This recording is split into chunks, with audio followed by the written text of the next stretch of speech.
genitourinary tract part of it. So the kidneys. So what do the kidneys do? Filter. Filter what? Right. I didn't hear. Sorry. Yeah. Okay. So can we live without kidney? Without one or two? Can we live without two? No. Yes, you can. You have to live off dialysis. That's right. So you can live without kidneys. However, you have to have mechanical means to filter the blood. So I guess it's semantics. You can live without a kidney as long as you have the mechanical means to do what the kidneys do. Okay. Just out of interest, anybody know where they put if you have a kidney transplant, where do they put it? You still have the two kidneys, they don't remove the kidneys, the non-functional kidneys. They don't, no, they leave them there. Where would they put, or anybody know? This is just a piece of useful information. Where do they put the third kidney?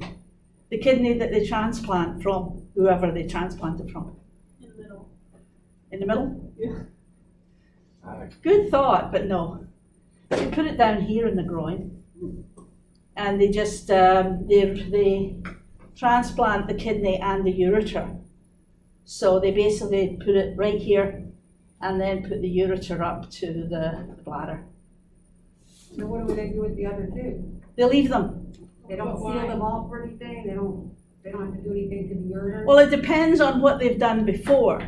So they're non-functioning, so they just leave them. So when they attach the ureter to the bladder, it's in a new spot? It's not in one of the spots where it's open? No, it's a new spot, yeah.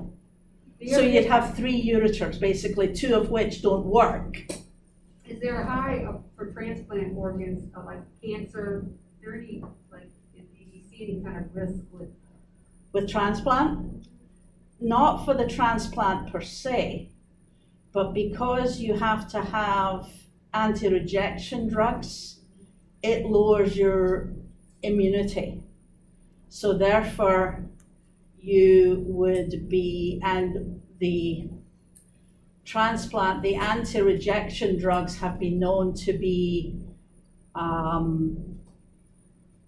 won't say carcinogenic, but they give you a greater risk of actually getting cancer And you're on those for life? because of immunity thing. What? You're on those for life, I guess, right? Yeah, oh yeah, definitely, yeah. You're on there for life. We had a gentleman in Kentucky that had a heart transplant, and it was working very well. And because of the the physicians presumed it was the anti-rejection drugs that he'd been on for many years, he developed lung cancer. So we treated his lung cancer. And so he had lung cancer and this heart transplant. So it was very interesting. He survived for, I think, 10 years after his lung cancer diagnosis, which was pretty good. So anyway, that's beside the point. So yes, you can live without kidneys, however, you have to have this mechanical stuff. So 51,000 new cases annually. It's relatively rare, and it's increasing. The age is approximately 50 years age or older, usually white, mainly male. I think it's a 2-to-1 margin, male to female. And the deaths, 12,900 deaths. So What would you say would be the most common treatment for kidney cancer? Because it's a kidney. What would you say would be the most common?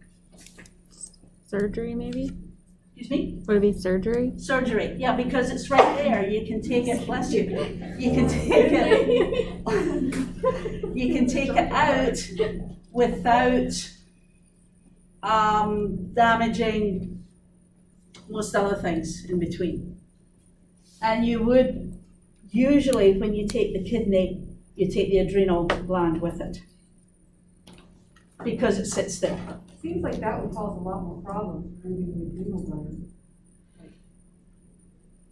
It's difficult to remove the kidney and leave the adrenals because they're sort of interconnected, and they want to remove the whole area. The chances of the kidney cancer traversing into the adrenals is pretty significant, so they just take the adrenal out. Because you get the other adrenal. You can live with the one adrenal Yeah. as well. Yeah. So here is the causes. This Hippel-Lindau is a genetic disease in which cysts appear throughout the body. They can be non-cancerous or they can be cancerous. So someone with von Hippel-Lindau disease or syndrome is more susceptible to having cancers. Risk factors. The usual suspects: smoking, obesity, sedentary lifestyle, chemicals, high blood pressure, and medication, and kidney disease, non-malignant kidney disease. So if you have ongoing kidney disease that is not malignant kidney disease, then you're more susceptible to having kidney cancer. And I will be sending you all these PowerPoints.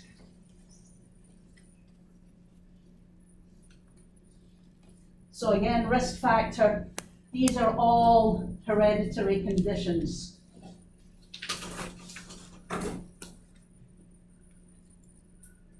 And then you have family history. So locations, they're usually unilateral, which means what? One side. Yeah, one-sided. You very rarely get bilateral kidney tumors. They can be asymptomatic, no symptoms. Hematuria is what? Blood in the urine. Blood in the urine, yeah. That's usually what brings a patient to the physician. They pee blood. That would scare the heck out of everybody. So, hematuria, pain, a mass, fatigue, or weight loss, or all of the above. But hematuria is the one that usually gets people. That's the one that the presentation is usually made by somebody coming in with hematuria. So the types. Clear cell, renal cell carcinoma is the main diagnosis. And they usually is clear cell type of renal cell carcinoma. The others are extremely rare. If you see RCC, that's renal cell carcinoma. And then you have a transitional cell carcinoma, which again is rare, renal sarcoma, and Wilms tumor. We are not going to do with Wilms tumor here. Wilms tumor is a tumor of pediatrics, we will deal with that tumor when we do our pediatric cancers at the end of the semester.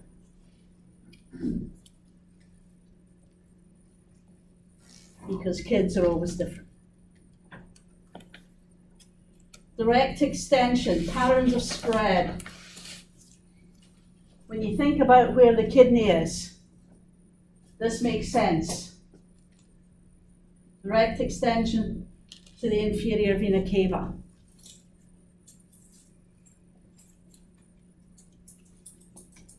Lymphatics. And because you're so close to the inferior vena cava, you have metastasis.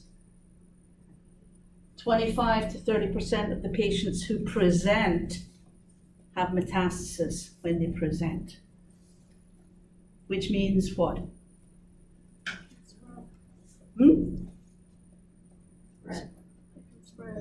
Spread to where? It's widespread. Yeah. And this is why, because you're so close in the direct extension into the inferior vena cava, once it gets into the bloodstream, everywhere. And it spreads to, let me just make sure here. It spreads through the inferior vena cava and into the lung, liver, central nervous system, and skeleton. So the lung, most of the time, if somebody asks you where something spreads to, if you say lung and bone, you're very rarely wrong. Because most things spread to the lungs and to the bone. But there are certain ones that go elsewhere. So if you think about lung and bone, you're pretty well set.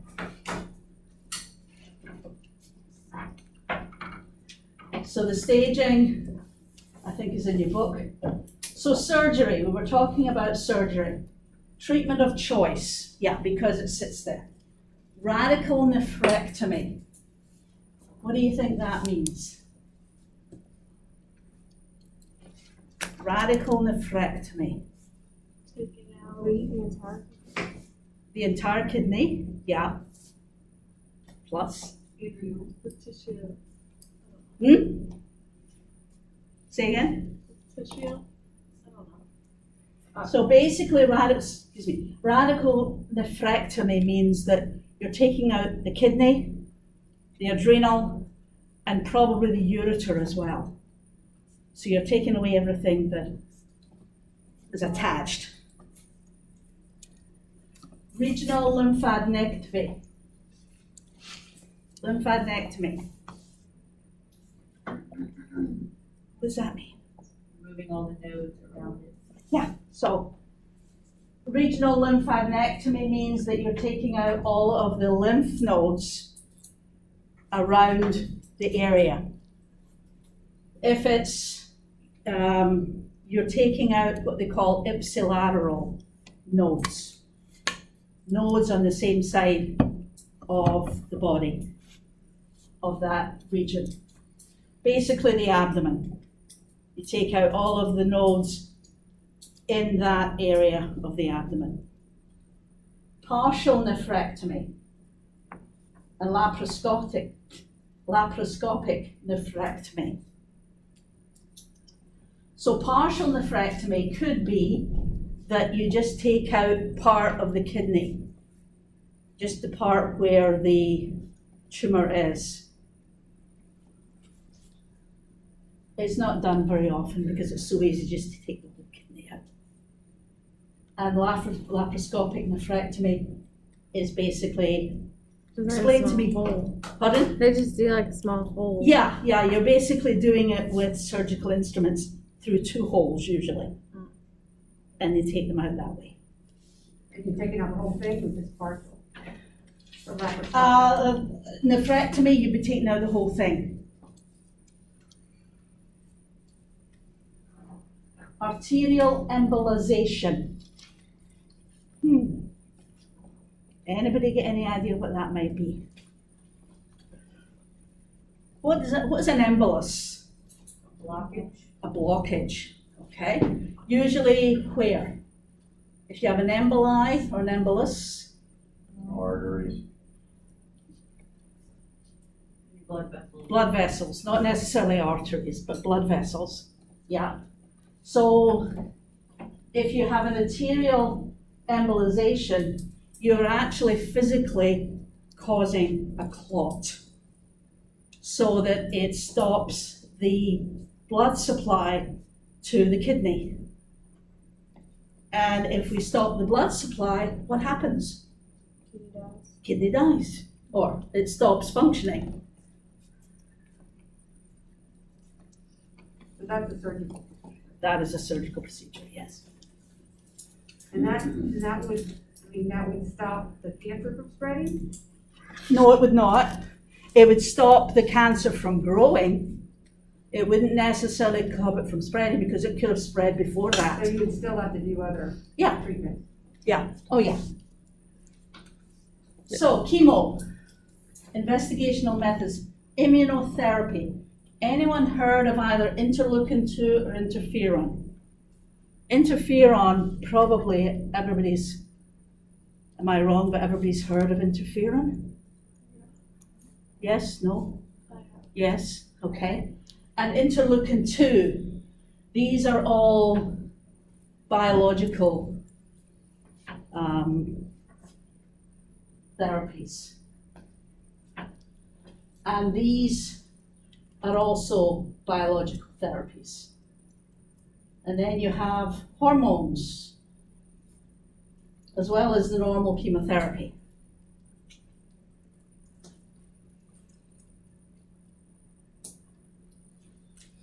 And then we have radiation.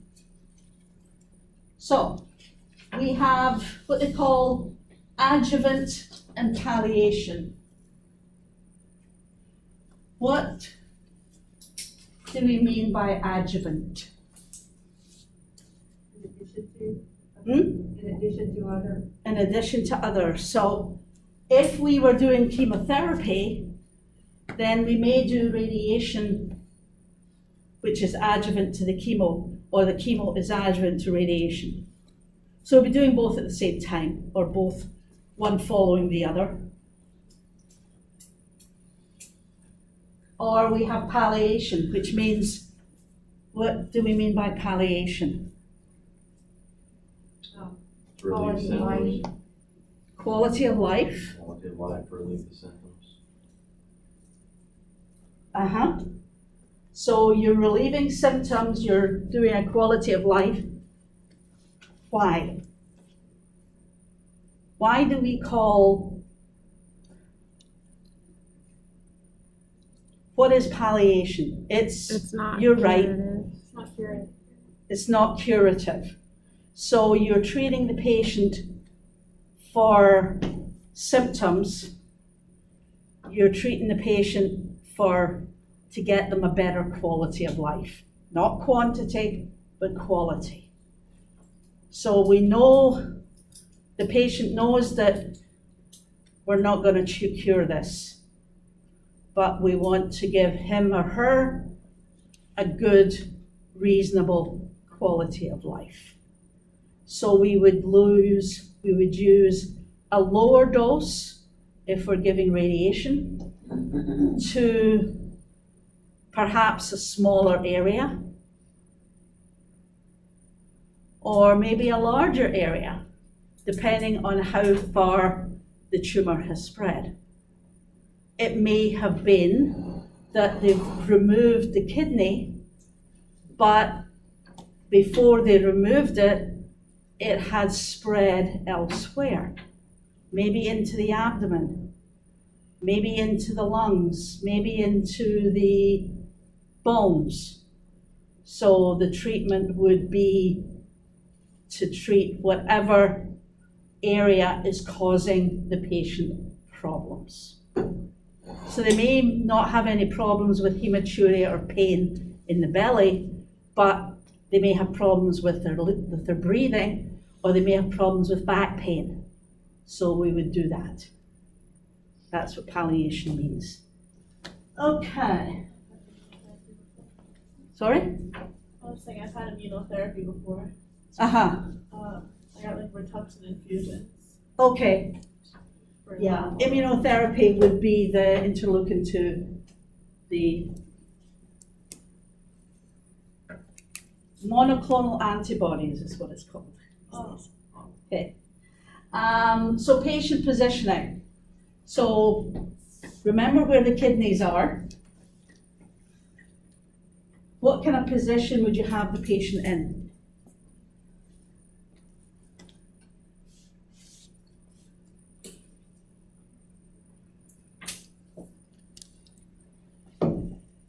Would he or she be supine or prone?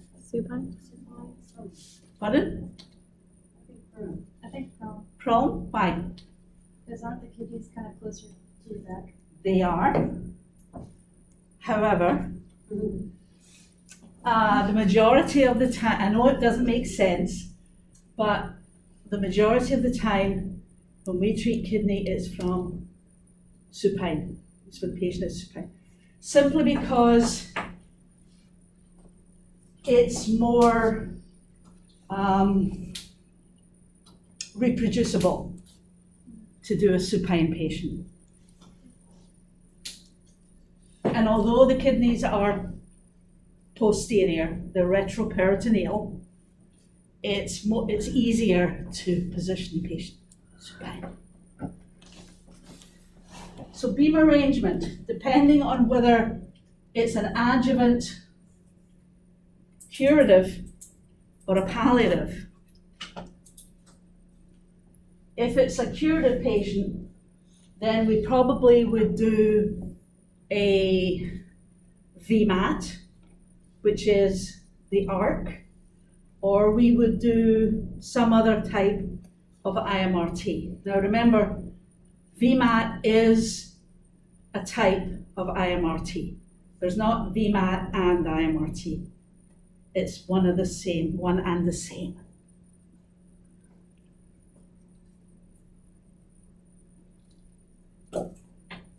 So we would do VMAT, or we would do static IMRT fields. For palliative, we would treat the area that we need to. If it's a kidney, we would treat the kidney.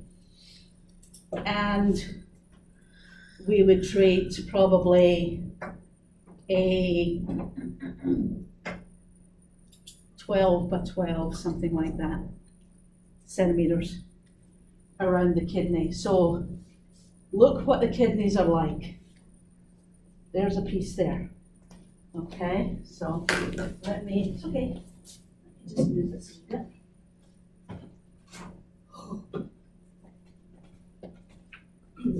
It said, do not remove from nursing skills lab.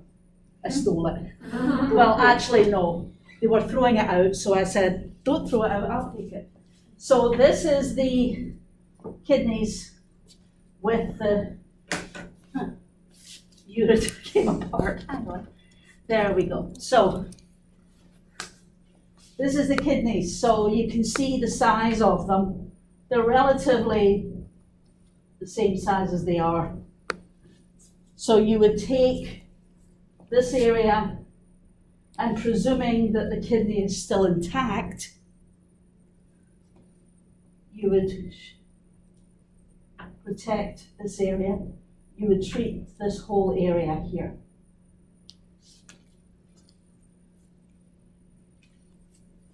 And the dose for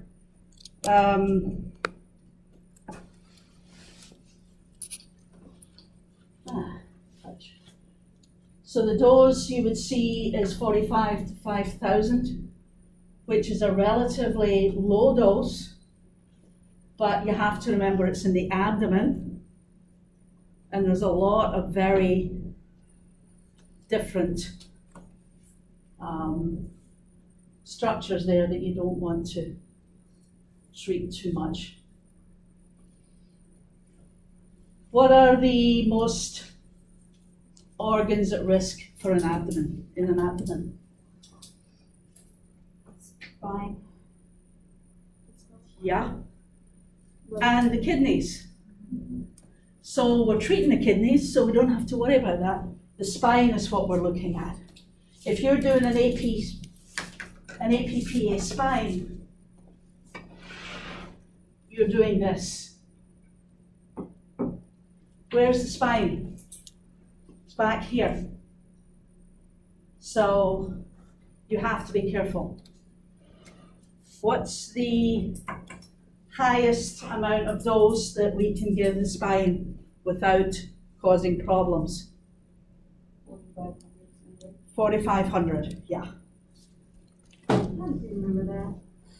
Sitting here trying to, she's walking her. This is something, Yeah, and I keep forgetting. this is something that you have to know. All joking aside, you should know that the spine, you cannot give more than 4,500. That is something which is, I hate to use the phrase gospel, but that is something which is never, ever overridden.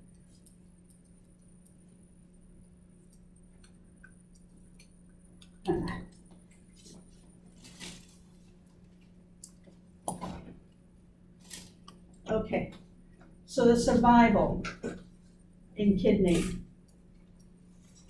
So T1, which is a smaller area. So 95%, so this is a 5 and 10 year. So T1 is 95 and 91%. T2, 80 and 70. T3A, 66 and 53. T3B, 52 and 43. And 43 and 42. So it's great when you're T1. It's not so good when you're T3. And T4 is even worse.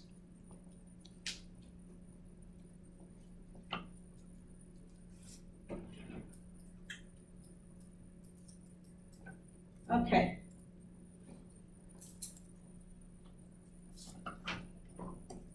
So we now go to bladder, which you'll find on 692.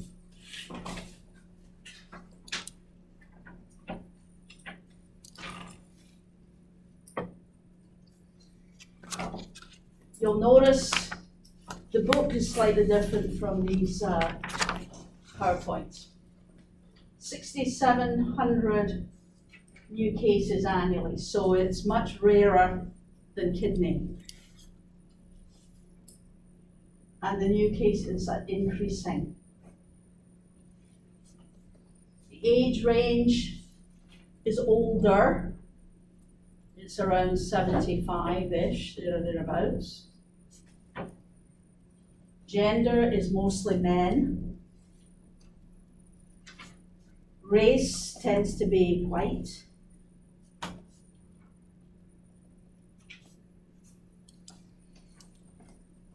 And you see the deaths, 13,750 deaths annually, and it's decreasing. Okay, I'm sorry. This is not right.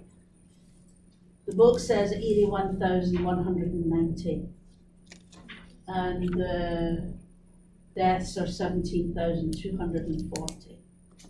So ignore that. I don't know where they got that. Really off. Way off, yeah. So anyway. So we just follow the, if something like this comes up, the different. Follow the book. Follow the book. Okay. Follow the book. That's where the tests will come from. Yeah. Is the book. A lot. 81,100. Okay, the causes tend to be genetic, same as the kidneys. Risk factors, smoking, occupational exposures like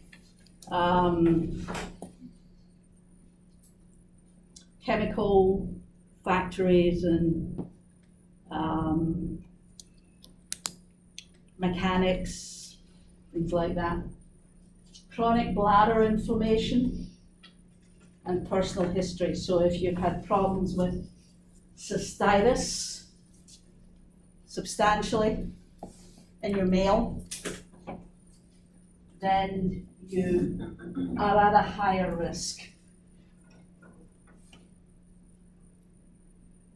Birth defects, chemo and radiation, arsenic, and fluid consumption. So basically what that means is that you're not emptying your bladder enough times during the day. You're keeping the bladder full more than you should.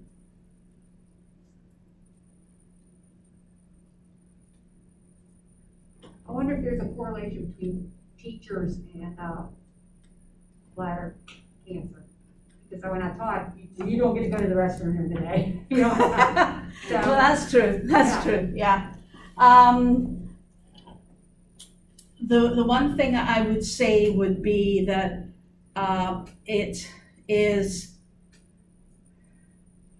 more likely to have bladder infections because they can't go empty the bladder often enough.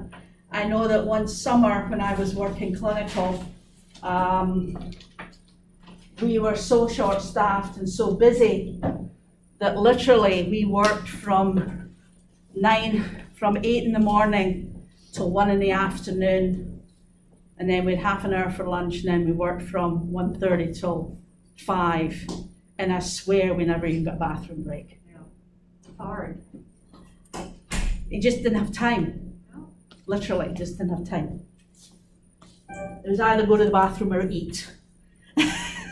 Sometimes you gotta fry. At that Sometimes point, you have I've to just do both. eaten the bathroom. Yeah. Yeah. Sometimes you have to do both. So, symptoms, again, hematuria or change in bladder habits. So you might go more often, rather like the prostate guys who have to go to the bathroom more often.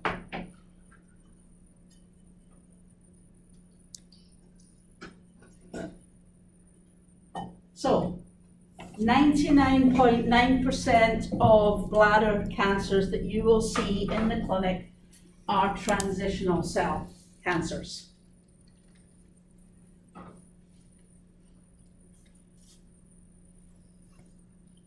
You very rarely get anything other than a transitional cell cancer in the bladder.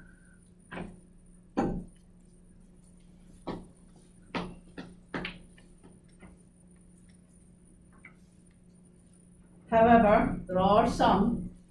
So squamous cell carcinoma, adenocarcinoma, small cell carcinoma, and rhabdomyosarcoma. So the squamous cell comes from which area? What type of cell does the squamous cell come from?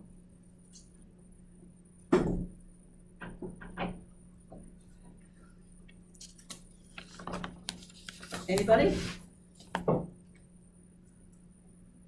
Perhaps epithelial? Yes. Yeah? What about adenocarcinoma? Gland. Glands, okay. What about rhabdomyosarcoma?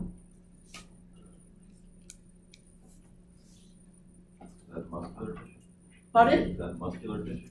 Muscular? I'm just going off the slide. Okay. What type of muscle? Smooth muscle, Try the other one. skeletal Hmm? muscle, skeletal. Striated muscle. Okay. So striated muscle is rhabdomyosarcoma. Myo, of course, is muscle, right? So rhabdomyosarcoma is a tumor of the striated muscle. Can anybody tell me what the cancer of the smooth muscle is called?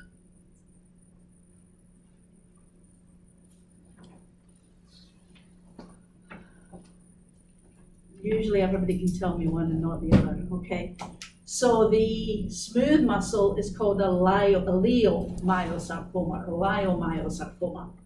That's a smooth muscle. The striated muscle is a rhabdomyosarcoma. Okay. So, direct extension to the musculature of the bladder wall.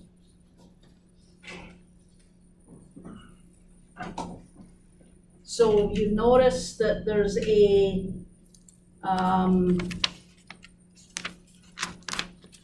diagram on page 693 of the urinary bladder. And you'll see that it has a muscular wall because it can expand and contract, right? You need it because you put lots of fluid in there and it expands. So it'll go to the musculature of the wall.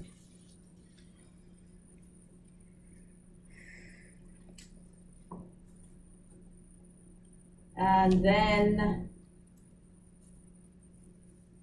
you have a muscle invasion. And then you have lymphatics. So it would spread into the lymphatic drainage of the muscle, of the bladder, excuse me. And then into the blood supply. And from there, lung, bone, and liver. So as I said, you say bone and lung, for most things, you'd be right.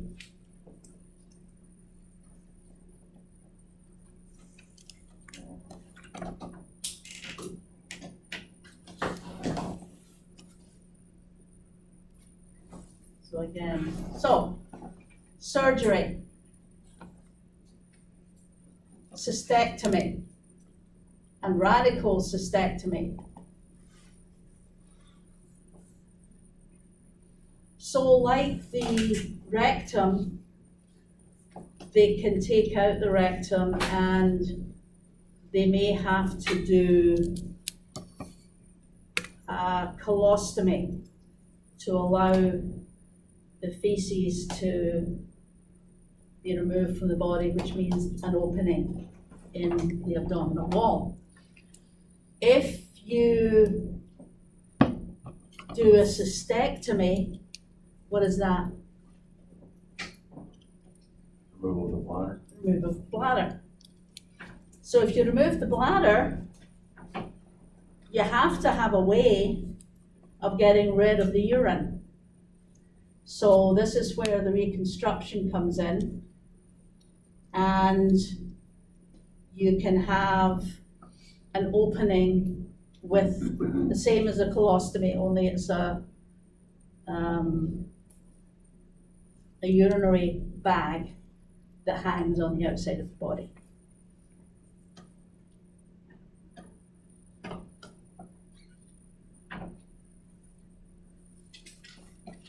Systemic chemo.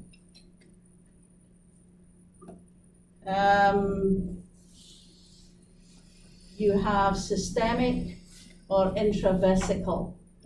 So they sometimes, what they'll do is they will put in chemo into the vessels of what is left of the bladder. Or then they would do a systemic chemotherapy as we would normally do.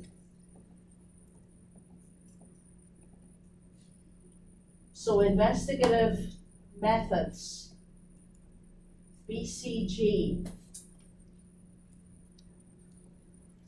and interferon. Everybody's most heard of interferon. Anybody heard of BCG? Remember when we were talking on Wednesday about TB and the fact that I always come up positive because I drank unpasteurized and brucellosis milk and stuff. I also received a BCG injection, which was used in Europe as not a treatment, but an inoculation for TB, or to prevent TB. It's never been used in the US, it was always used in Europe. That's the other reason that I come up positive. But they've been trying that as far as immunotherapy for bladder cancer. And the photodynamic therapy is they give some chemo which makes the area susceptible to some of the light, some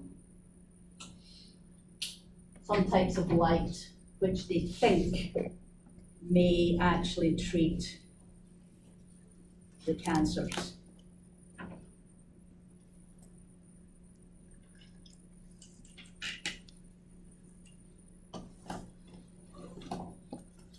So, radiation therapy. Indications. Well, usually what we see in radiation therapy is that the patient either refuses treatment or they are not a treatment, they are not a surgical candidate. So it says here, radical cystectomy with or without preoperative radiation. So in sometimes what they'll do is they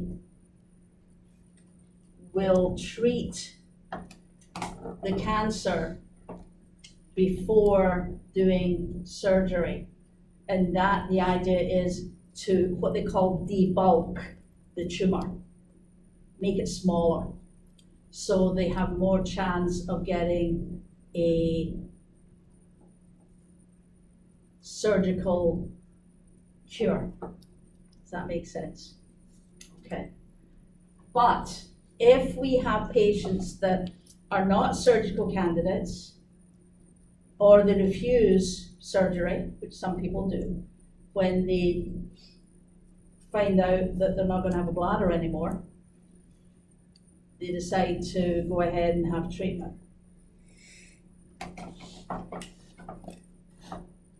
So the beam arrangement these days, again, would be IMRT, BMAT, usually. And what would be the state of the bladder? If we're treating the bladder, somebody say full? Why?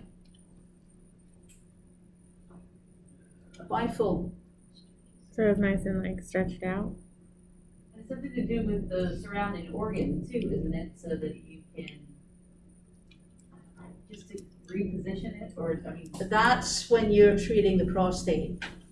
The bladder is full because what happens with the prostate sits here, the bladder, when it's empty, sits over this way.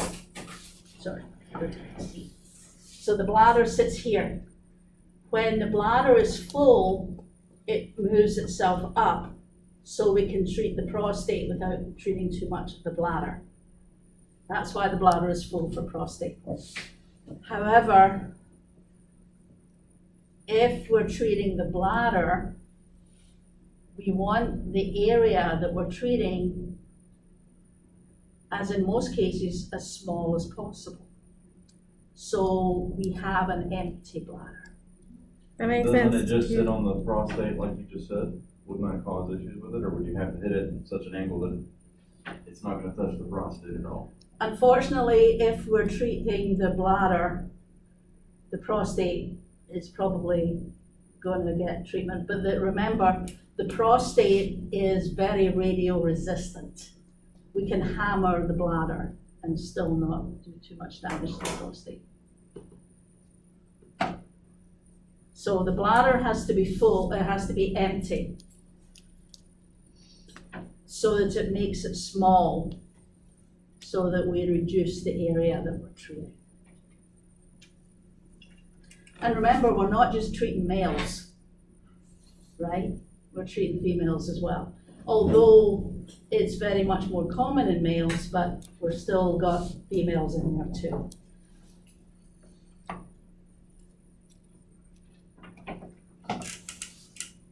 So if you were doing a non-IMRT, we would treat either just an APPA or 3-field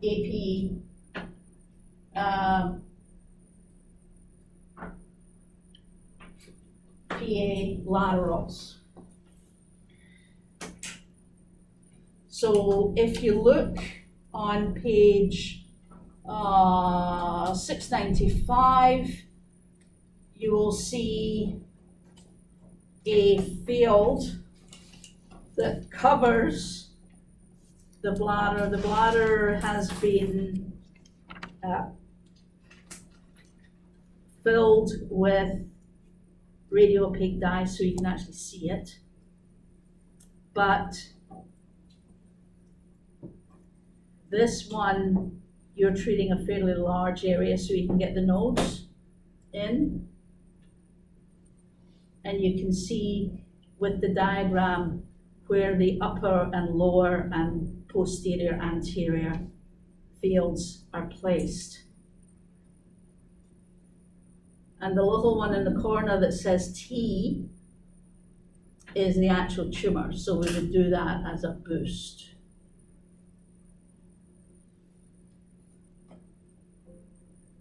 Doses with the boost would be something like 7,000 centigrade.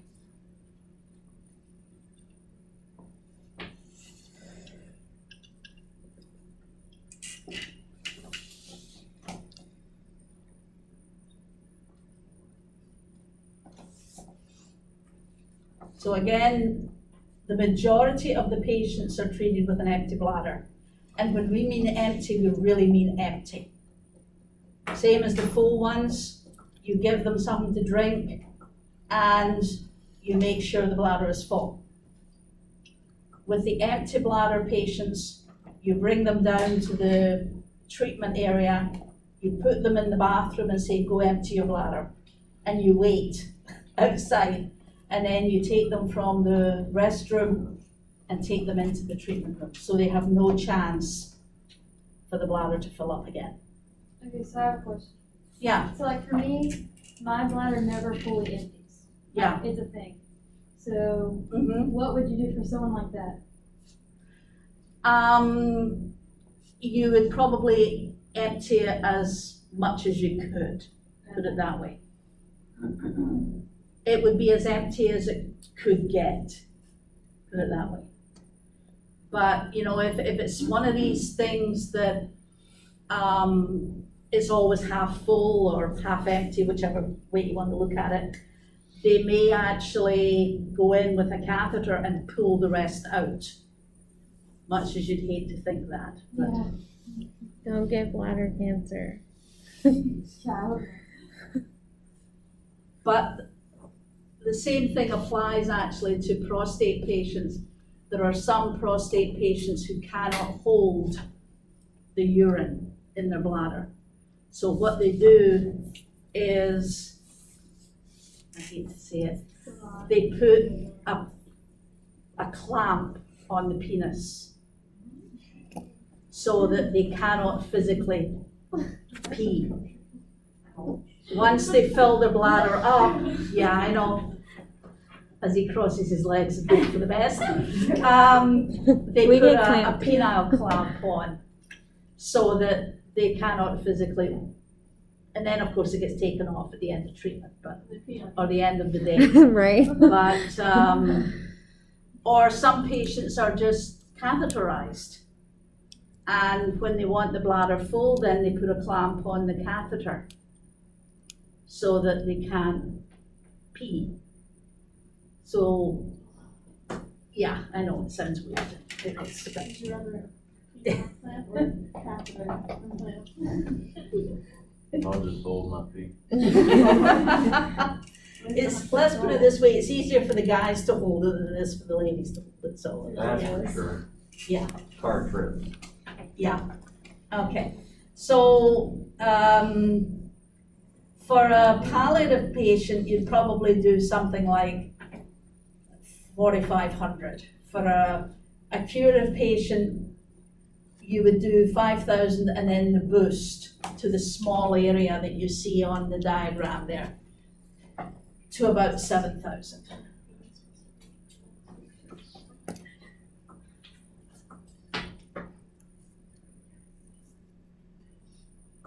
So here's your 5-year survival.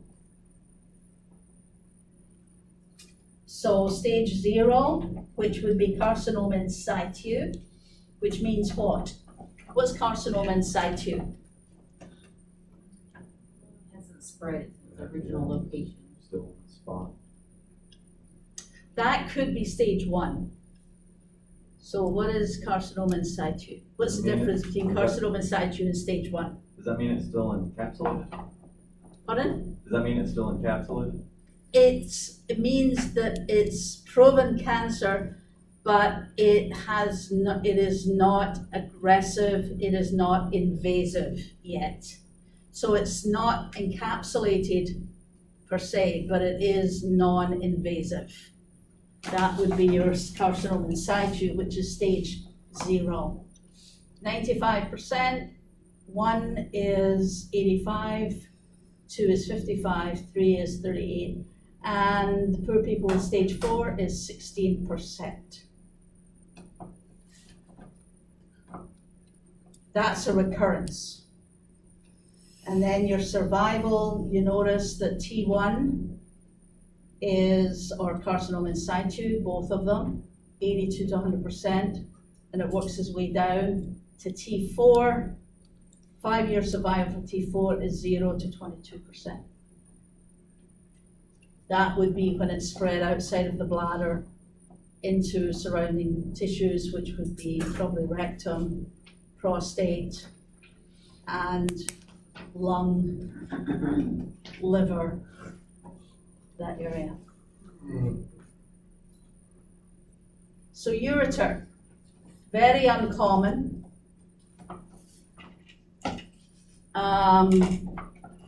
Gender, because the female, the male ureters are longer.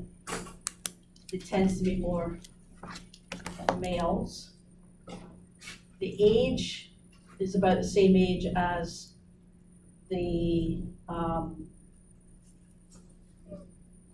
bladder, which is around 70. And the deaths, 690. Extremely rare. You don't often see them. I can't remember the last time I did a ureter. It's very uncommon. Causes are unknown: smoking and occupational exposures, which is the chemicals. So again, the same as most of the rest of them: hematuria, pain, mass, obstruction of the ureter, and incontinence, urinary incontinence.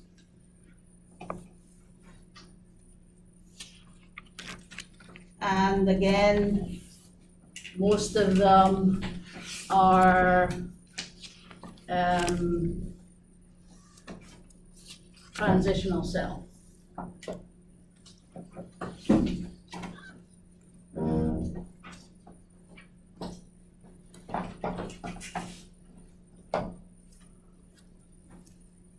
So surgery is basically resection. So nephroureterectomy. There's one to be challenged with. Or ureterocystotomy. Basically, it's taking out the ureters from where it comes out of the kidney to the bladder. And you notice they do laser surgery and electrosurgery.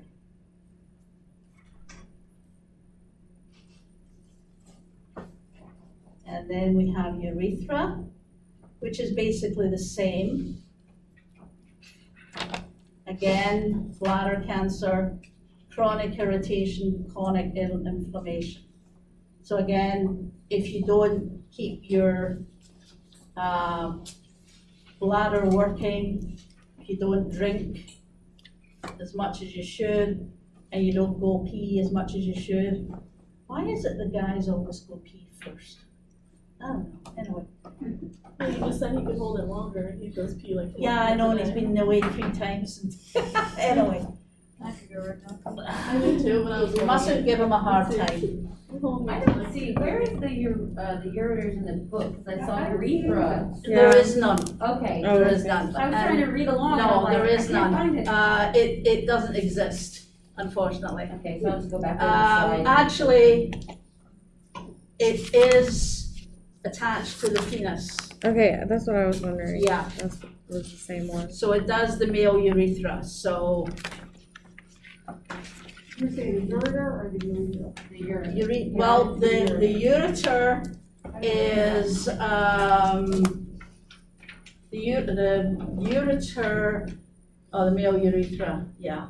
Maybe they linked it into They've the, linked it into the Female? bladder, yeah. I didn't see it, I was. There is no, it's the urethra, there's no ureter. Yeah. There is, a PowerPoint that I'll be giving you on urethra and the ureter, so we'll give you some more. So the symptoms of urethral cancer, which again is extremely rare: diminished urine stream, irritative voiding, hematuria, and others. And again, squamous cell carcinoma and transitional cell are the most common.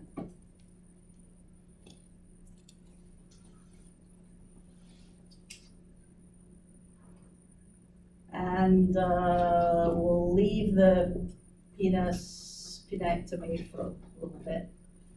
You wanna talk about it when Steven's here, right? Well, yeah, exactly. That'll give him another reason to keep his legs crossed. So 5-year survival for the urethra is 60% for distal tumors and actually 70 to 75% for proximal tumors and 50% recurrence rate. Why is there a difference in survival rate between the distal and the proximal? Because of the position, basically, because the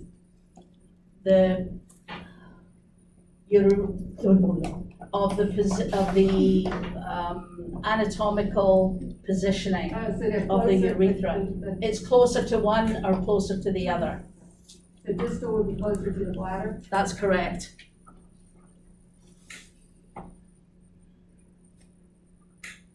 So we don't want to do,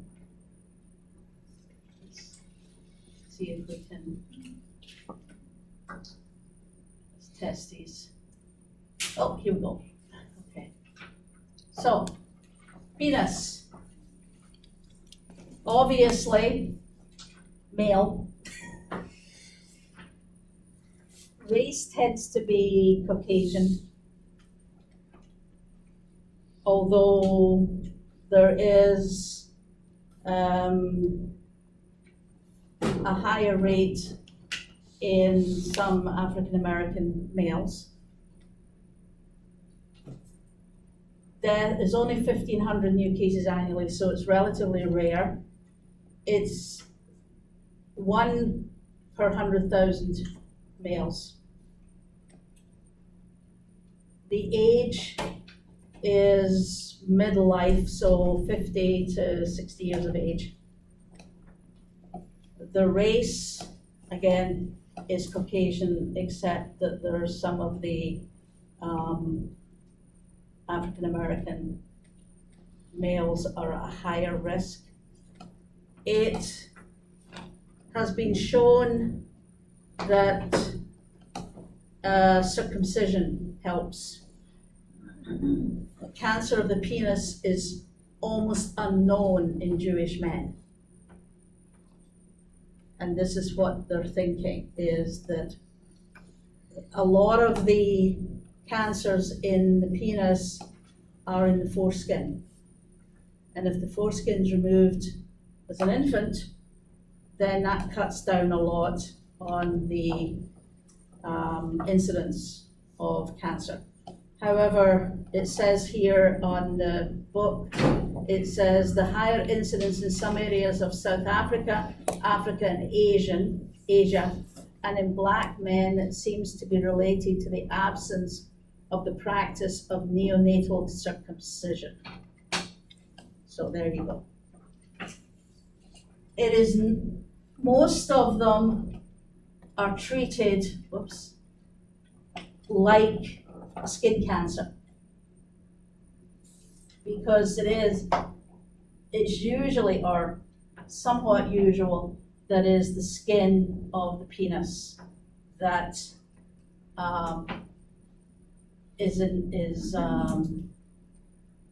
it's where the cancer arises. So the cause is unknown.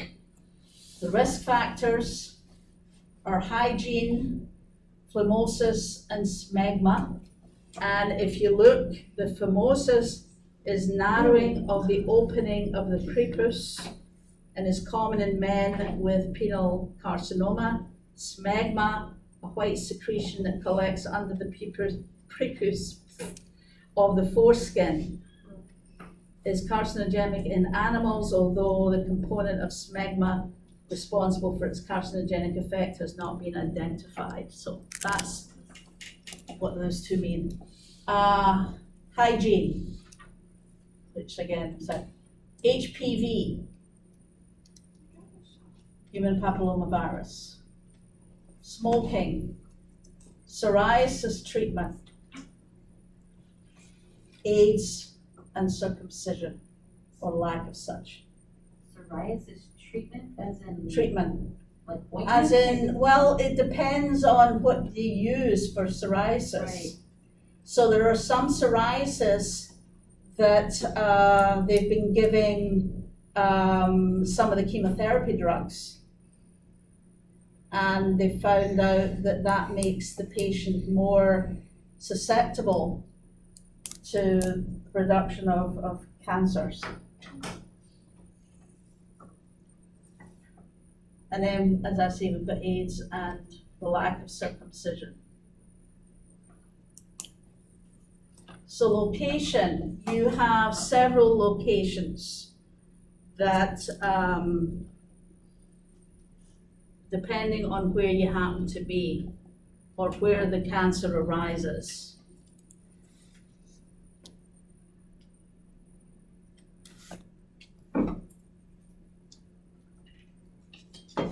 And delay in diagnosis.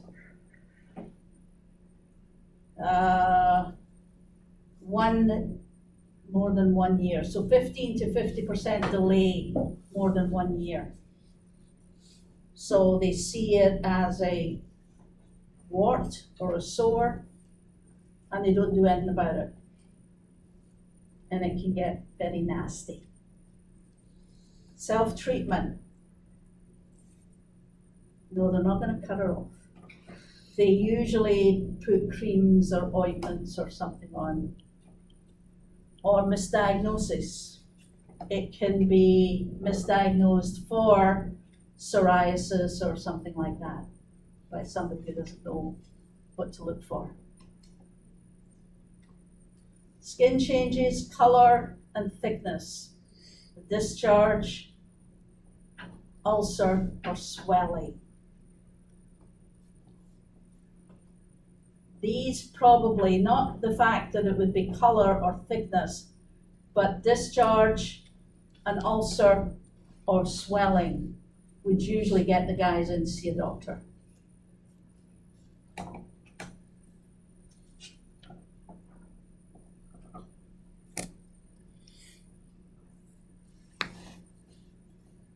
So it would be treated as with a skin cancer. So epidermoid carcinoma or adenocarcinoma or verrucous carcinoma, which is a strange one.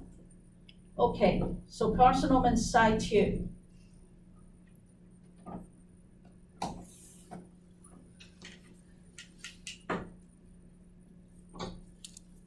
You can treat those with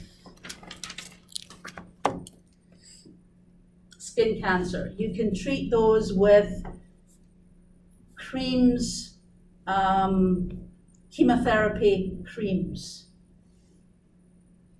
The one that most people use, if it's just a skin cancer on the skin of the penis, they can use 5-FU cream, which is 5-fluorouracil cream, and put that on. That helps for early stage cancers. So would carcinoma in situ be similar to like pre-cancer? It's, no, it's actually cancer, Okay. but it is not invasive as yet. So things like Bowen's disease, which is a precancerous condition, or the erythroplasia, which you get in the mouth, the white knobbles on the mouth, that can be precancerous. But the carcinoma in situ is actually cancer, but it's stage 0 because it is not invasive as yet.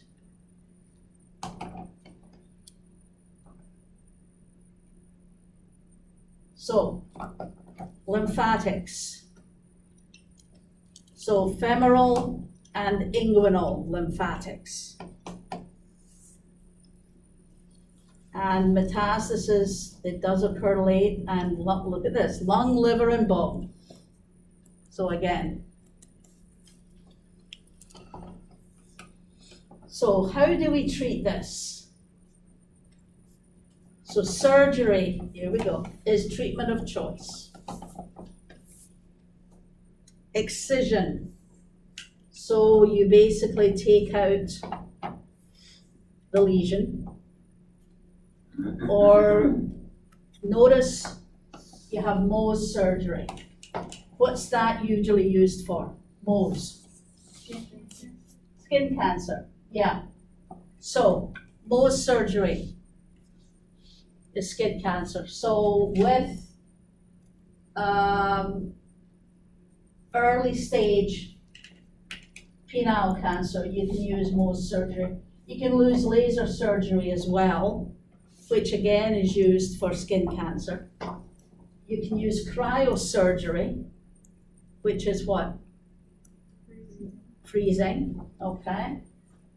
And you can use electrodesiccation and curettage, which again is just removing with an electric wire and just removing it, hopefully when you're very well sedated. And of course, the circumcision to the bottom. That is if you are early stage. If you're not, penectomy. Please say that, please. I was thinking we'll go for a break in a little bit, but we'll. So chemotherapy, so topical or systemic. Topical would be if you get this chemotherapeutic ointment or cream, and you basically put that on the skin. Or you can do a normal systemic treatment, which means into the vein and goes through the body. And then we have radiation therapy, which is interesting. And I think what we'll do is we'll stop, we'll take a break, and we'll come back at 2:30 and complete this because we've got lots of other lots of other PowerPoint. Yeah. So if we have to treat this area, would we treat the patient supine or prone? Supine. Probably super. Okay, yes, you're right. Immobilization devices. Anybody care to hazard a guess? Bear trap, Pardon? bear trap. Cruel, isn't it? I know, but actually, the truth is not much better. Well, it is actually. Well, it's a little kinder. So I remember we were discussing this in a meeting 10 or 15 years ago. And one of our physicians, this is before, and I hasten to add this was before political correctness was all the go, okay, just so that you know. And I apologize if it upsets anybody. However, this physician who was, shall we say, not known for his tact, would say the only way to treat the penis correctly would be a buxom young woman leaning over him. Yeah. Good looking. So a buxom young woman, Yeah. very large chested. Yeah. Interesting. Well, Yeah. So, I can't help. yeah, you had to be there, sorry. It was in the middle of a Christmas party and he was what we would call 3 streets to the wind. He was drunk as a skunk. Anyway, so what we actually do to get the penis in order to treat it is we make a wax mold. So we actually we actually hold the penis and make a mold of it, and then we make a wax seating like a box, and you open it up, penis goes in, and you close the box, and there's a hole in the middle where the penis goes in. Okay, I just think it's funny because there's a Describe song. it, you know. Do you guys know this song? Okay. Yeah, there's no real other way to describe it. Basically, Can you hear the you song? have Taking a box? the penis which goes up here, No. and you have a box which does this. This is all wax. And then you have a lid that goes on the top. So while you're doing this, when you're making this Uh-huh. wax mold, is this done while he's Erect? erect? Yes, that's well, okay. no, actually, normally what we do is we get some of the male therapists to do this, which helps a little bit. But basically, somebody has to hold the penis whilst, and I'll we hold it. make, I'll hold mine. I can Yeah. do it. we make the, has anybody ever, you guys are all too young, but anybody remember plaster Paris and making if you had a broken arm, they'd make a plaster Paris cast. Well, that's basically what they did, was they make a plaster Paris cast of the penis, and then that would give you the opening. And then you'd mold the wax around that,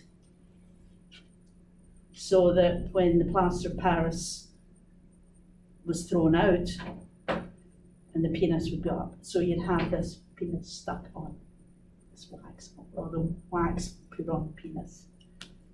And we would treat from this side and then from this side. Patient is lying sort of this way, okay? Penis is up here, and we treat this area.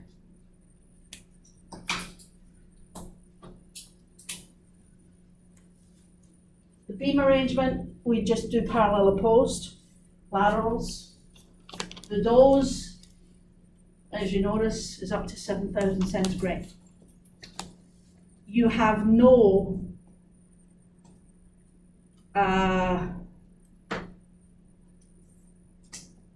you have to treat all the skin. So the skin is going to get very red, very itchy, very sore. So what we would do with that is we would have to make sure the patient is compliant with what we're doing. We would suggest that they wear loose clothing so that we don't get any friction. So if you wore even normal jeans or dress pants or anything, then you would have a problem with friction. So our docs always suggested to these gentlemen that they wear sweats, and if they had to wear underwear, wear boxers, because we want as much air to get at this as is possible. Unfortunately, we used to have some people who said they couldn't do that. They had to work. And if they had to work, they had to wear dress pants. And we had one gentleman, I remember, who was a bus driver, and he had to wear his uniform. If he didn't wear his uniform, he was going to be fired.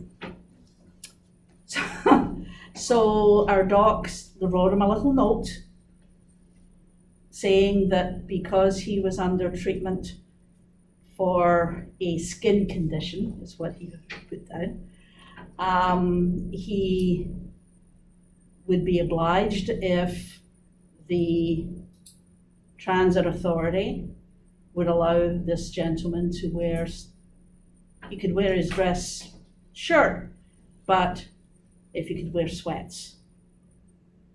And they agreed.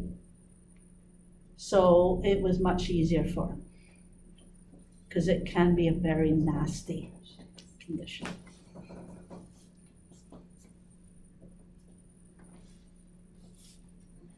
Right.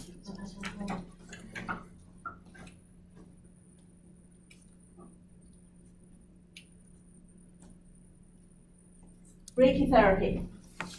We don't do a lot of that. There is actually a mold, there's actually a picture of what I was talking about in page 691.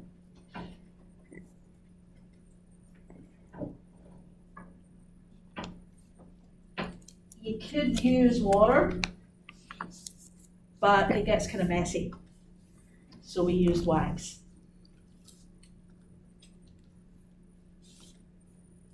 So survival, small is 95%, larger is 80%, lymphatic involvement is 52%, and with metastasis is 18%. So let me get on to some of the other PowerPoints that I have.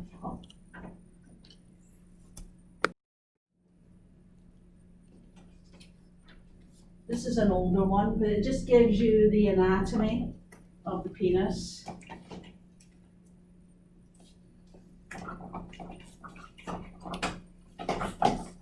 and the root of the penis, the body of the penis, and the glands. And there is the gross anatomy.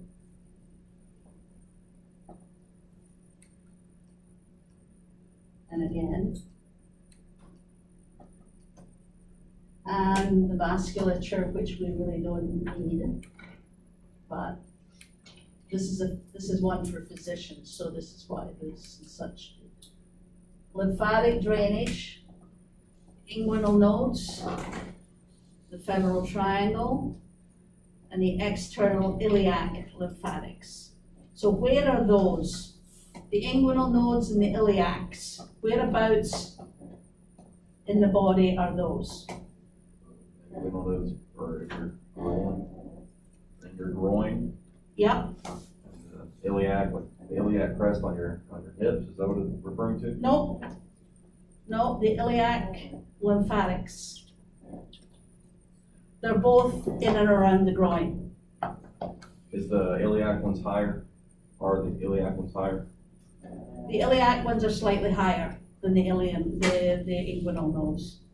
So this is penile cancer. Nasty, huh? Yeah, it looks nasty, and they are nasty. And they are mainly treated like skin cancer. Rare type of cancer that occurs on the glands of penis or foreskin.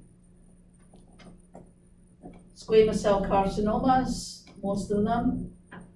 Secondary may occur, are mostly urological in origin. So the primary cancers are skin cancers, squamous cell carcinomas. However, the urinary tract can metastasize to the penis. So that would make it a secondary cancer. So it would not be cancer of the penis, it would be urethral cancer, metastatic or metastasized to penis.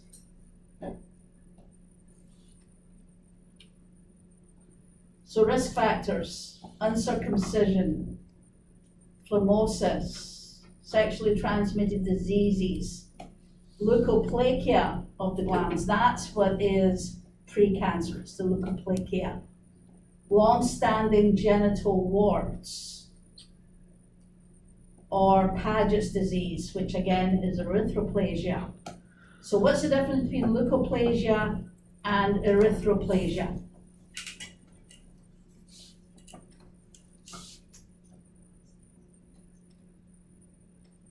Anybody? The name basically says it. Leukoplakia or leukoplasia is little white spots in the area. Erythroplasia tends to be little red spots because erythrocytes are what? Red blood cells. Pardon? Red blood cells. Red blood cells. So erythroplasia would be red spots. Leukoplakia, which are white, there'd be white spots. Okay? If you think about, has anybody ever seen thrush? Yes. What does it look like? Little white stuff. Yeah, so that's what leukoplakia looks like, is little white spots. Of course, thrush is not, what is thrush? Fungal infection. A fungal infection, so it's not the same, but it looks similar. Okay, so human papillomavirus, HIV infection, HPV infection, age approximately 50 years, cigarette smoking and chewing tobacco, and poor genital hygiene, and penile intraepithelial neoplasia, which is basically a tumor of the skin, the penis. penile cancers usually begin as small lesions on the glands or the pupus. Microscopically, the exophytic. Anybody know what exophytic means? It means it's growing out. Exophytic, exo means out, so exophytic means it's, if this was the skin, it would be growing out. So it's like any wart or something like that, it actually grows out of the skin. That's what exophytic means, or flat. And it can be ulcerative as well. The growths tend to rates of papillary or ulcerative are similar, but exophytic tend to metastasize to lymph nodes earlier and are therefore associated with a lower 5-year survival. If untreated, penile autoamputation can occur. Wow. Notice red. Red. You don't Do not ever want that to ignore. happen, no.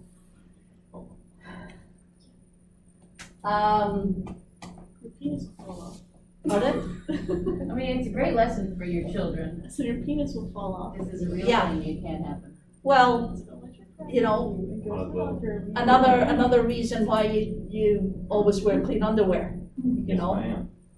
But, so microscopically, they're anaplastic, solid anaplastic carcinomas, well differentiated to anaplastic carcinomas. So what's the difference here? We've done this before, but what's the difference between well differentiated and anaplastic?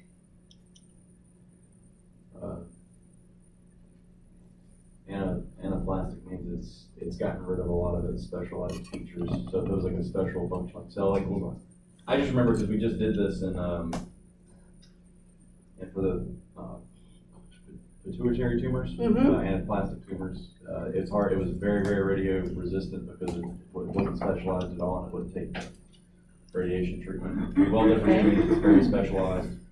Yeah, so the idea behind the well differentiated are that if you put well differentiated penile cancer under a microscope, it looks like penile cells. If you do the same with anaplastic carcinoma of the penis, it doesn't look like the original cells. It looks completely different.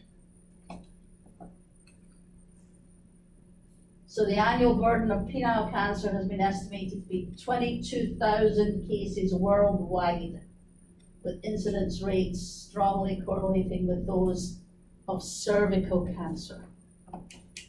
Incident rates are higher in less developed and in more developed countries, accounting for up to 10% of male cancers in some parts of Africa, South America, and Asia. It is rare. I think in my years of working, and I was clinical for almost 35 years. I know I'm aging myself, what can I say? I think I've seen 6 penile cancers. And I worked in mainly large centers, teaching centers, university centers. So that's where they usually come to. They are extremely rare.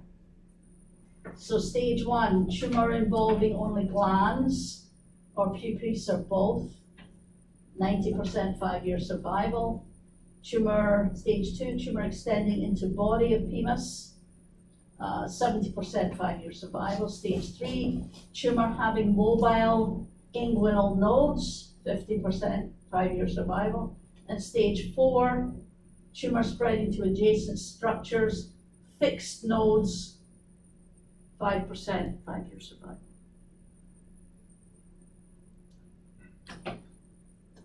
So there's the TNM as well. And I will send you this as well. So there's your nodes. This was your T, which is the tumor, N, which is this one, and M, which is either 0 or 1. Lymphatics. So lymphatic nodes on both sides can get involved. Later, external iliac group are involved. Inguinal nodes are fixed. It can cause severe excruciating pain and lymphedema. It may erode into the femoral vessels, causing torrential hemorrhage and death. And fungation can occur. What does it mean by fungation? Fungal infection. No. Fungation means that it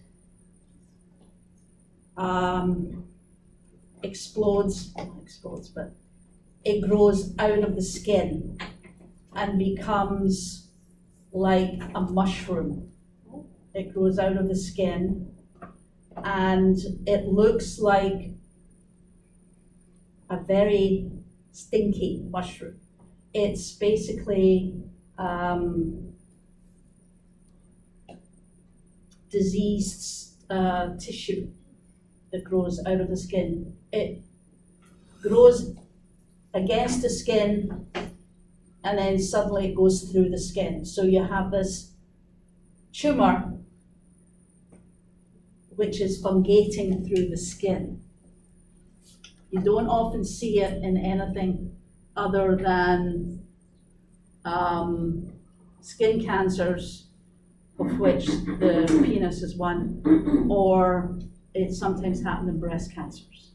And you'll see it more later when we do breast.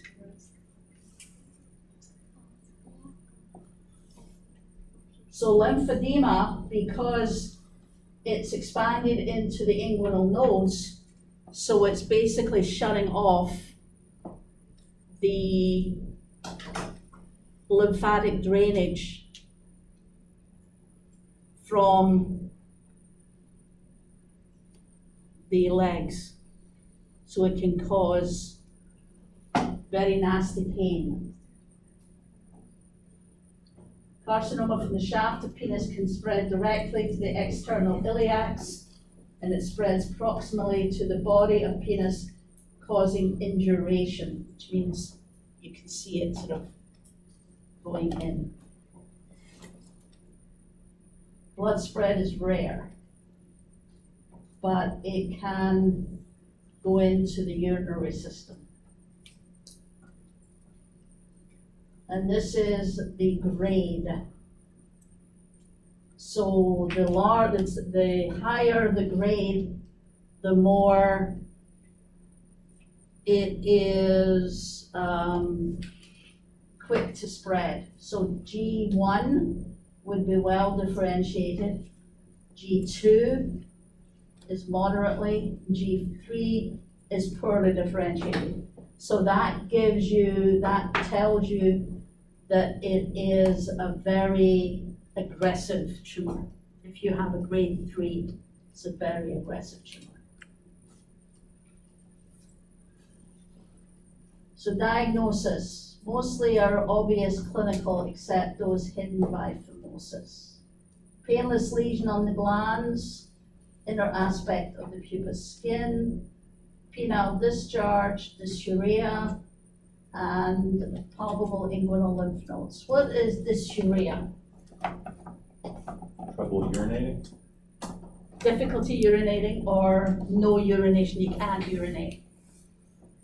And punch or excisional biopsy. Sounds terrible, doesn't it? Can anybody tell me what a punch biopsy is? With a needle? Not really, not a needle. It's like it goes and grabs and. Yeah, Hold it's out a chunk. round hollow needle. It's not a needle per se. It's a round hollow needle that Has goes little teeth in on it. and it gets the piece of tissue and pulls it out. So ultrasound, MR, CT, and PET. complete removal of the tumor with organ preservation as much as possible. It obviously depends on the stage, surgery, chemo, radiation. So 5FU, which is carcinoma in situ, penile preserving modalities, circumcision, glanzectomy, laser surgery, Mohs or radiotherapy, partial or total penectomy with pineal urostomy and radiotherapy, and total penectomy, neoadjuvant chemo. Early stages, size, site relative to meatal opening, and no significant differences in terms of long-term recurrence rate among different modalities. Cancer-free margin of 10 millimeters is considered oncologically safe.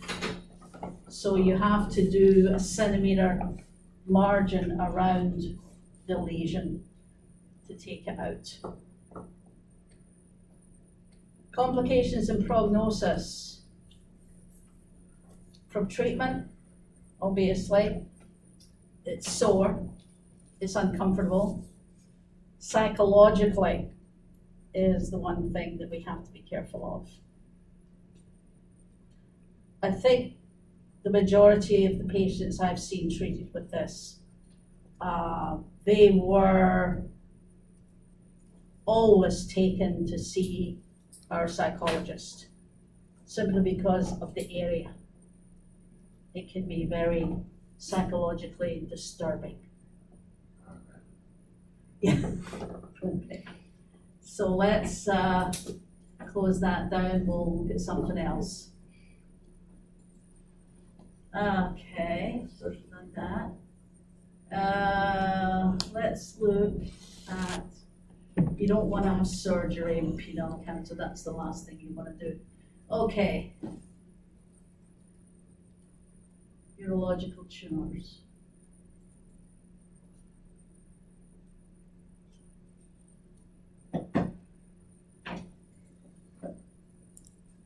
Okay.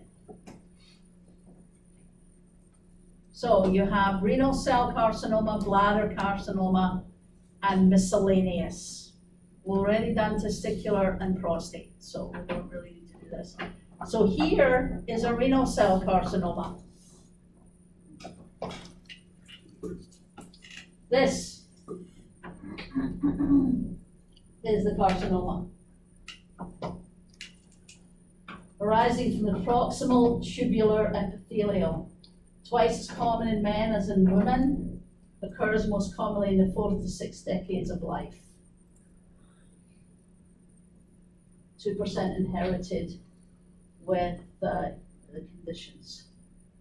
So here, hematuria, flank pain, and palpable mass. Other symptoms, weight loss, fever, hypertension, hypercalcemia, night sweats, malaise. What's hypercalcemia? A lot of calcium in the blood. Mm-hmm. What do you think of the spelling? Oh, I just noticed that, my wife spelled. Isn't it normally just C-E-M-I-A? No. That's because this gentleman was obviously either British or trained in Britain. That's how it's spelled correctly. If you look up somewhere like Grey's Anatomy and look up something like that, that's how it's spelled. Well, the same thing with the hematuria at the top. Mm-hmm. Oh, I know. noticed that, yeah. Yeah. Hematuria, anything with AE is usually spelled that way. Isn't there normally an extra U thrown in there for the OU words? Like color and. Color, over yeah, here. color is OUR, yeah. Mm-hmm. So here is the kidneys. This one and this one. Which is the diseased one? Oh, Hmm? No, the one on the left. Left. One on the, Looks bilateral to me. It looks the Does not same. look like that.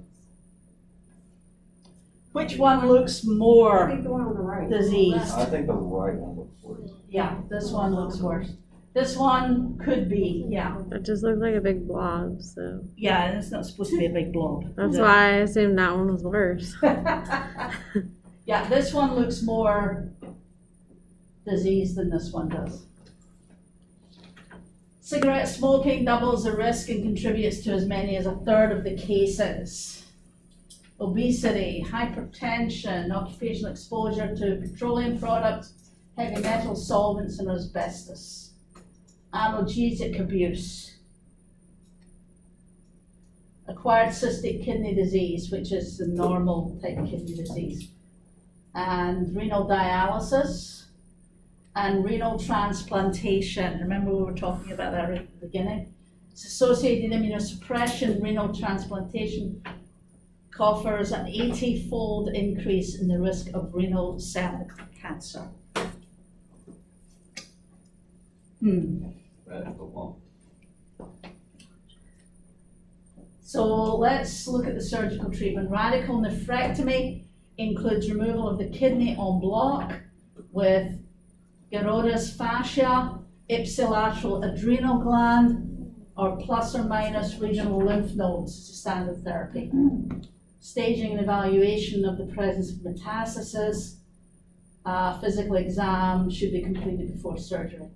So partial nephrectomy, they spare the nephrons and the tumors. They'll do this if the tumor is less than 5 centimeters. And then embolization, which we talked about, and then the laparoscopic nephrectomy. Immunotherapy, interferon and interleukin-2. And so these are both used with a nephrectomy in metastatic disease. Rates of chemotherapy alone are low. So here is, so stage 1, 2, 3, and 4. So stage 1 would be this one. Stage 2 would be this. Stage 3 would be including this and this and this. Stage 4, you'd be outside of the actual kidney. Gordius fascia is the fascia which surrounds the kidney. So if you have a lesion going outside of that fascia, it means that it's no longer in the kidney. And then you've got lymph nodes here and here.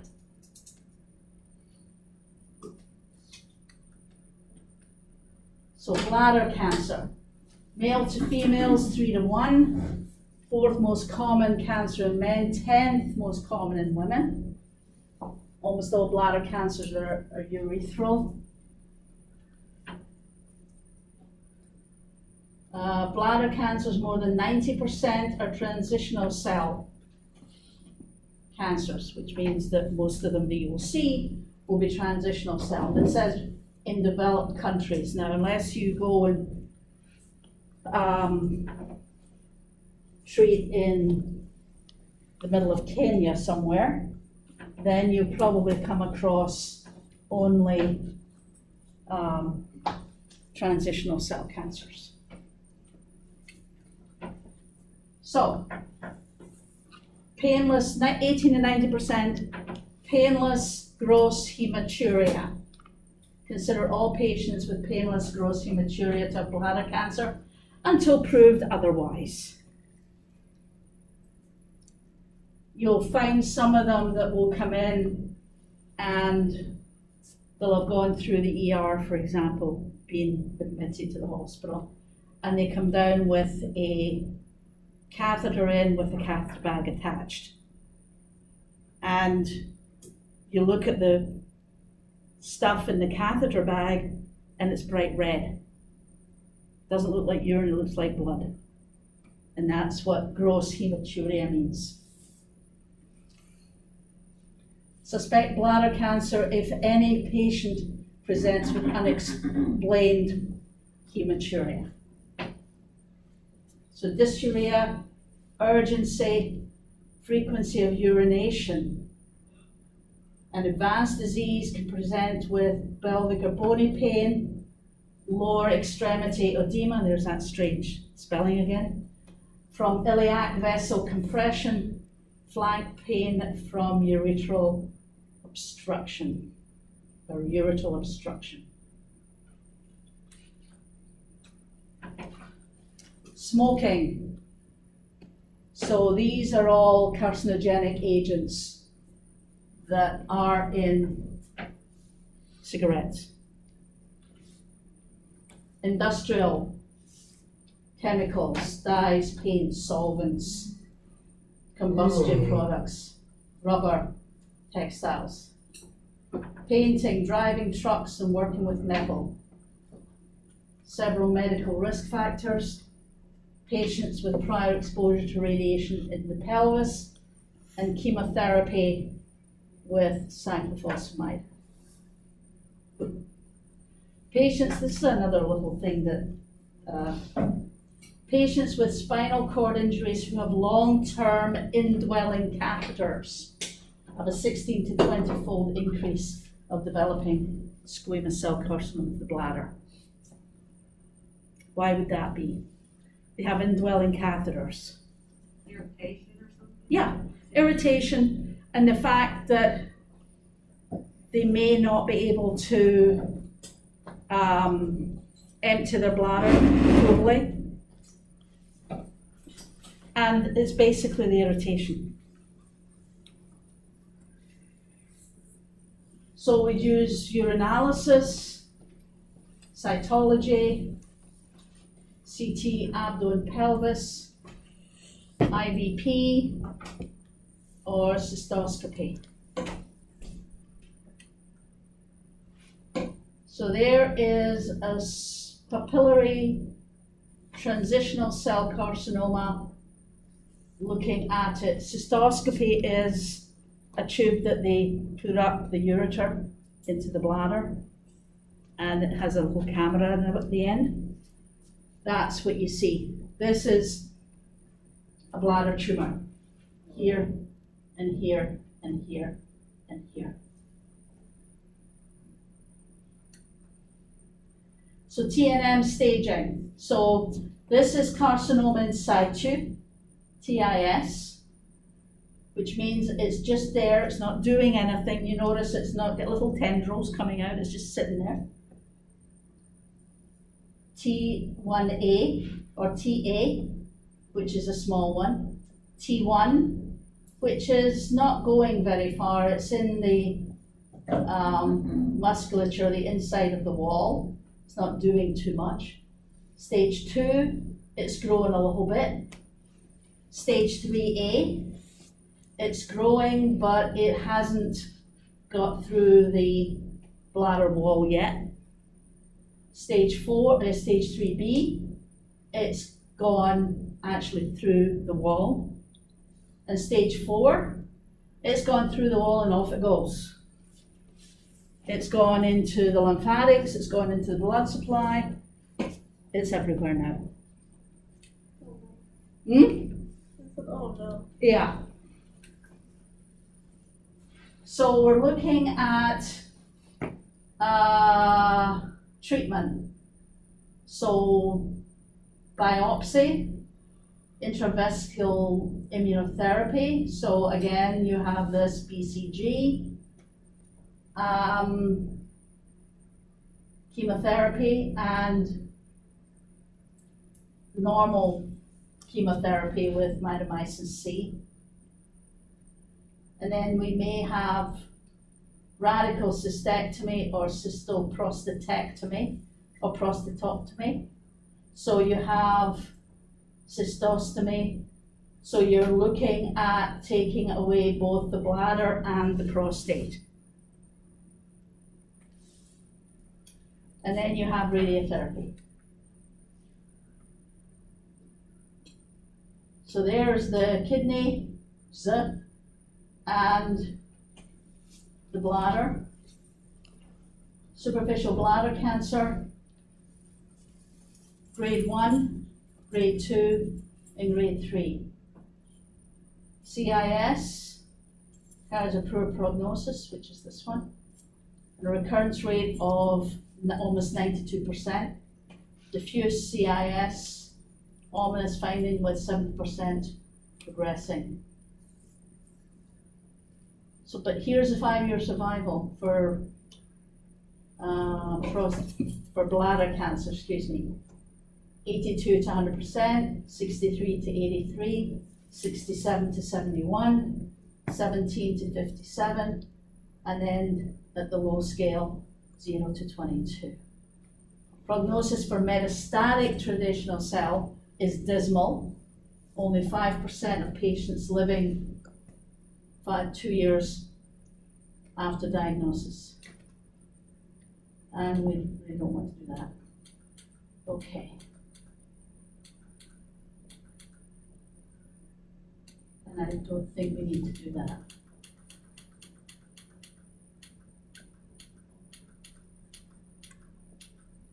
I will be sending you these images, so you'll get a little bit, okay.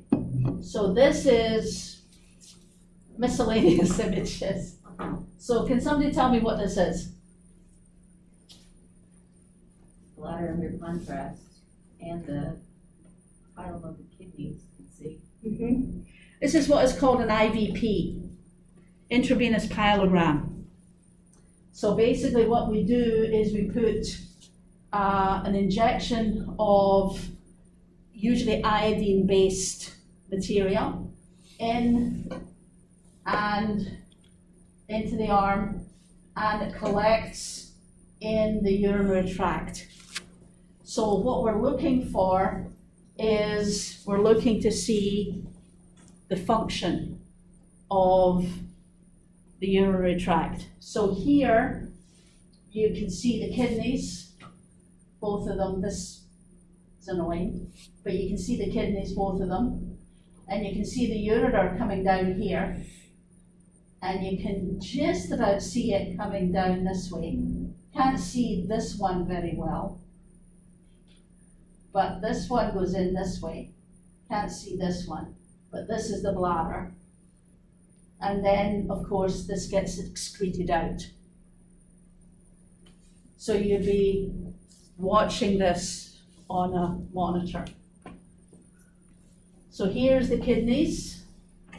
Here's a better view of them. So this one, you can see the ureters here and here, and then the bladder. And then you've got the kidneys here. So you've got the ureter here, and you've got a kidney stone. So it's stopping. You can't see the ureter anymore because the kidney stone is blocking the ureter. So how do we get rid of the kidney stone? Lithotripsy. Lithotripsy. Lithotripsy, okay. When it's stuck there, there's no way to pass it. If you can get it down into the bladder, then you have a fair chance of getting it out. But normally it would be lithotripsy. Here's another one. So this is a kidney again, kidney here.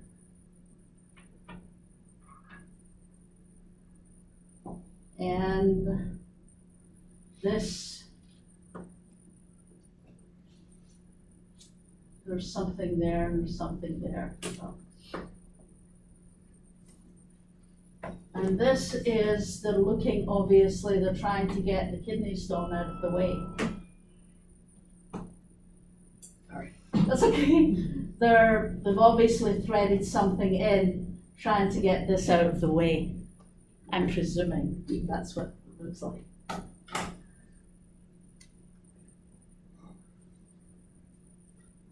What's this? This? Tips. Pardon? fault tips? Actually, they're false head of femurs. They're, yeah, so this is there, this is there. I'm not exactly sure what it's supposed to be, Double-sided, that's, ouch. but it could be some kind of stones in the bladder, only they're huge if that's what they are.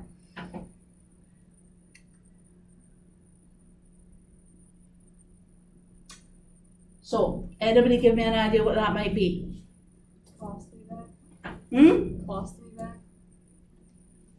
Okay, Cat bag? I don't know the technical term for it. the colostomy bag, that would be good if we were doing GU, or GI, excuse me. But we're actually doing GU, so it's probably an ileostomy to collect the urine. So here's the donor kidney. Remember I was talking about that. So here's two kidneys, one here, one here. They're really not doing anything, but they're still connected. And here's the donor kidney, which sits right about here somewhere.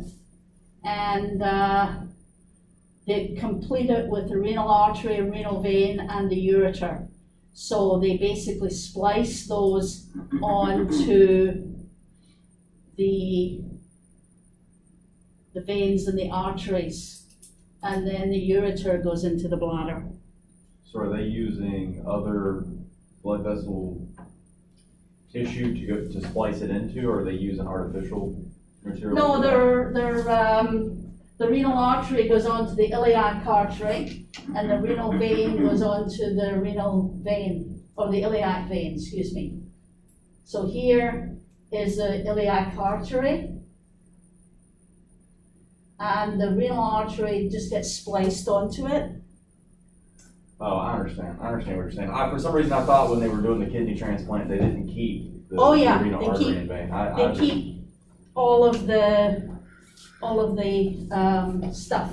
So they'll take away the renal artery and take away the renal vein along with the kidney, and also the ureter they'll take. So they'll basically splice them onto wherever it's needed. So what's protecting that kidney now?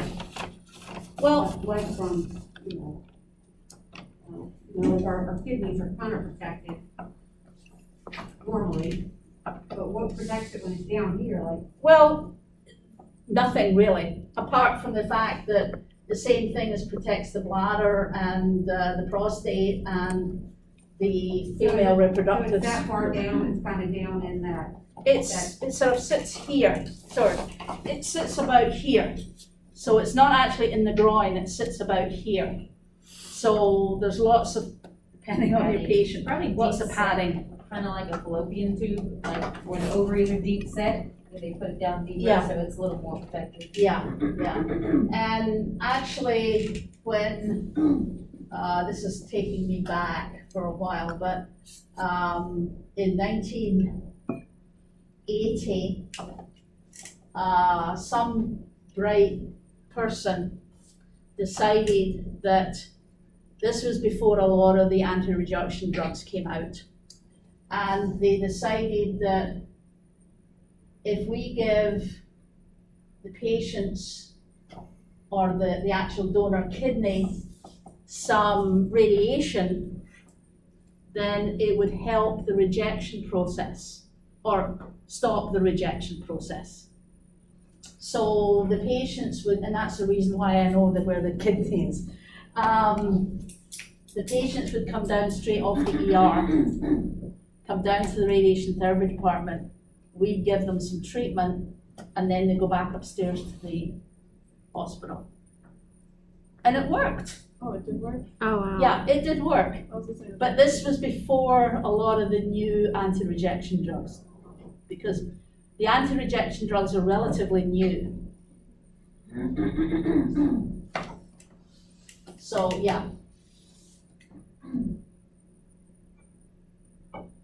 So this is just an opening for where they take the kidney, if they're removing the kidney.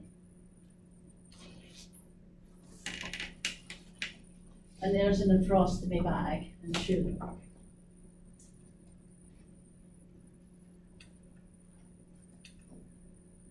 Any questions?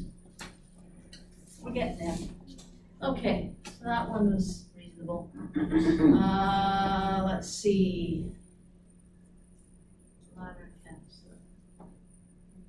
Penis. Let's do, we've done bladder cancer. Let's do, okay. Let's do this one. Okay.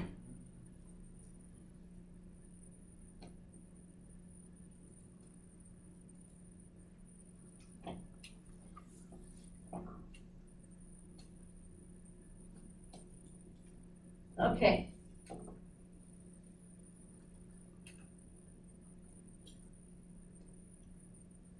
So this is, an adenoma. There's the kidney. This is just, this is an ischemic, so this is not a non-working kidney, but it has an adenoma, which is a benign tumor attached to it. So ischemic atrophy means that it doesn't really work. That would be something that the other kidney would have to take its place.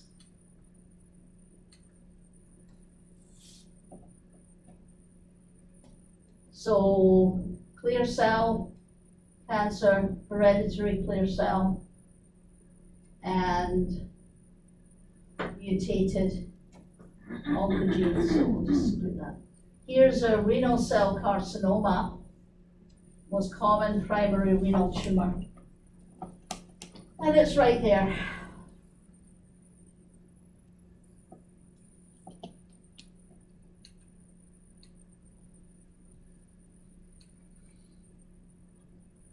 And yeah, that's a tumor. Nasty looking one too. These obviously are all histologic specimens that have been taken out. Okay, invasion of the, what is it? Renal vein and inferior vena cava by renal cell carcinoma. So there is the carcinoma here. And it's basically invaded the vena cava and the renal vein.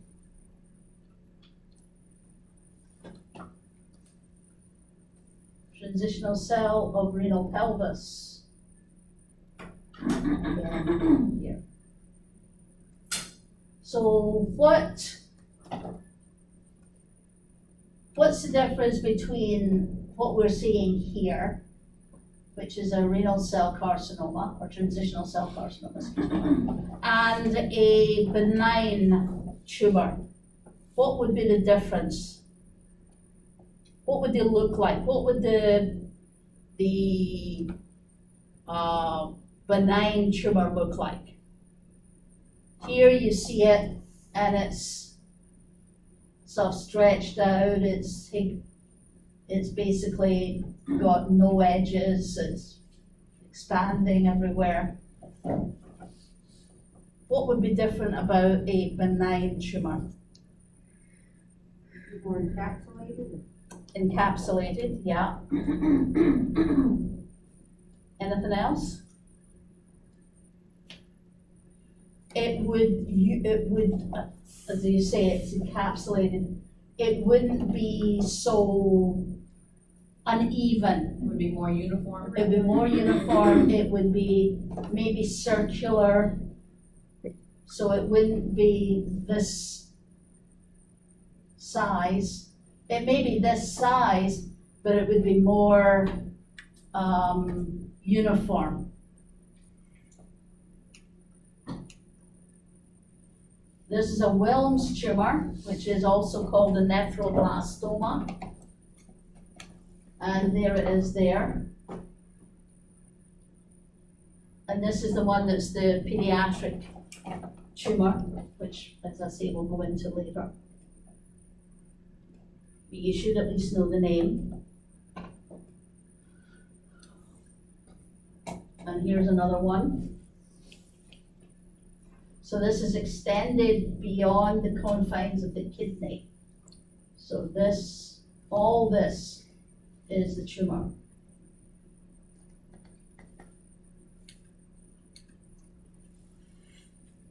Transitional carcinoma in situ. Oh, it's right here. You see this here? It's not really doing anything, it's just sitting there for the moment. If untreated, up to 75% of cases go on to invasive carcinoma. That's why we have to treat them. You can't just say, well, it's a carcinoma in situ, it's not going to do anything. Yes, it will eventually. And here's another one, invasive urethral carcinoma of the bladder, gazing into the muscle, the right side of the picture. Oh yeah, right here. We grossed out yet? No? Okay.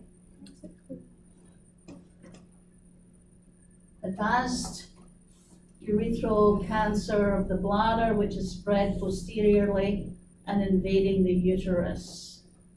So this is the bladder, and it is, you see this is invading into the uterus. This is cancer, this is cancer, and it's heading that direction. And remember that the bladder is surrounded by other organs, so Do you think if someone ate a tumor, like cooked it up and ate it, that cancer cells would? sorry? Or do you think if someone ate like part of the tumor, that it would circulate their body and then just give them cancer? I'd like to think cooking it with I would, trick. What if you didn't want to cook it, you want to just eat it? Well, you, if you catch most of these tumors early, then you keep them where they should be. However, even if you do catch them early, there is a chance that they've spread before the patient gets to you. So that's why when you're looking at tumors that are aggressive, they normally give them chemotherapy as well as radiation, because they'll do CTs of abdo-pelvis, chest abdo-pelvis. They'll do MRIs of chest abdo-pelvis. They'll do PETs of chest abdo-pelvis. And if there's nothing showing, then they'll do chemotherapy just in case. But there's a possibility that even if you do the CT, MRI, PET, that it hasn't shown up there yet, but maybe 2 weeks after you do them, it may come up. So you just have to do the best you can and hope for the best. Any other questions? Okay. I believe next week we are doing head and neck, and it's a big chapter. So it is chapter 29, and it